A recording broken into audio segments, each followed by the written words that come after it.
Francine Coughlin, owner of Bark and Roll Canine Care in North Reading, 211 Main Street, and that's Comet.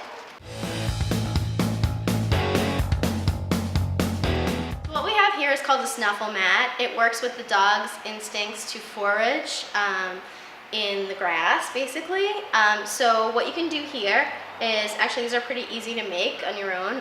My sister-in-law, Megan Coughlin, made this. And you can buy material and buy a loom on Amazon and make it yourself, or you can order them online. I think there are a few Etsy shops that sell them. Anyway, what we would do is sprinkle treats or food into the snuffle mat, and then the dog will search for them. And you can actually feed them their whole meal like this. So it's something, it's a really good outlet for them, and it's a really good way for them to burn some energy and some mental stimulation for them. During those cold winter days when they don't get outside as much. This is Comet. He's really excited to do the snuffle mat work. Here you go, Comet. Put it down, sprinkle all the food in there, get it in there a little bit hidden, and you can go to town. Comet's also a hound mix, so he has really keen sense of smell. And there are many companies that make really great puzzle games for dogs, but Outward Hound makes some really good ones that are also affordable and you can get easily online or in your local pet store. This one is Tic Tac Twirl, and this one is a dog treat maze. We have lots and lots at Bark and Roll, but these are two that I picked to demonstrate.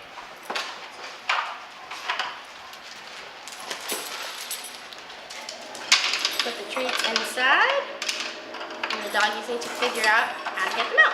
Comet!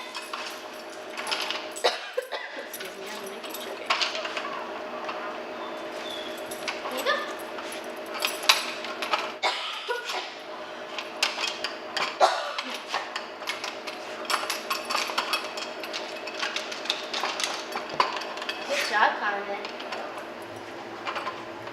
Good boy, Comet. There he goes.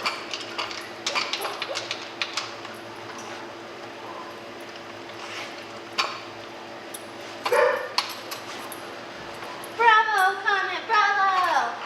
Got all the treats. Up, Comet, sit. Good boy. There you go. We can actually roll this around the floor and everything else.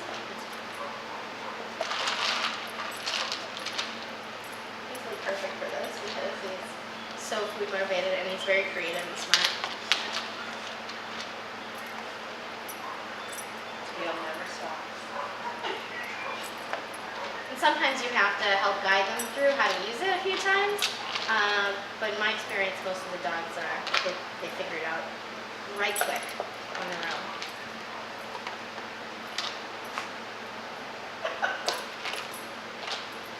They like ripping stuff apart for food anyway.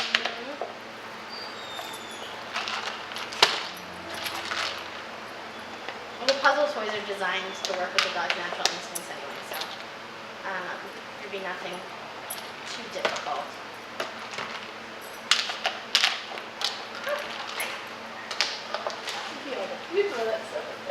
Another thing we have is the hide a squirrel. There are many different variations of this. Some are hide a bunny, etc. There are seasonal ones that you can buy.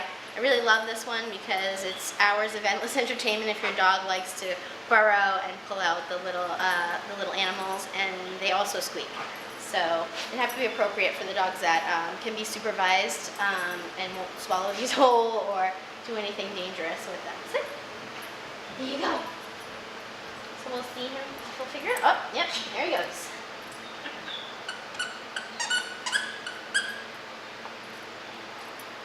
And there's more where that came from. Put him back in.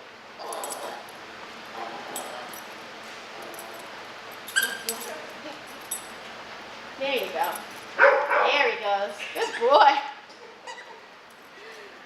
Good job. And then more. And then more. Whoa.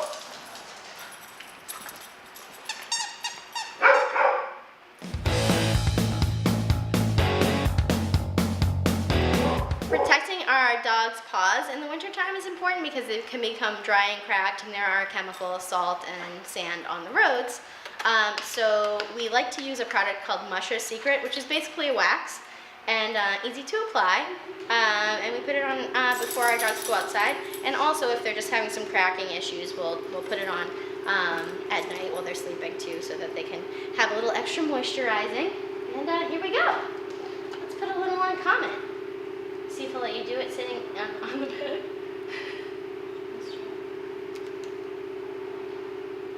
It's kind of getting like a little doggy massage, like it's kind of like a spa treatment.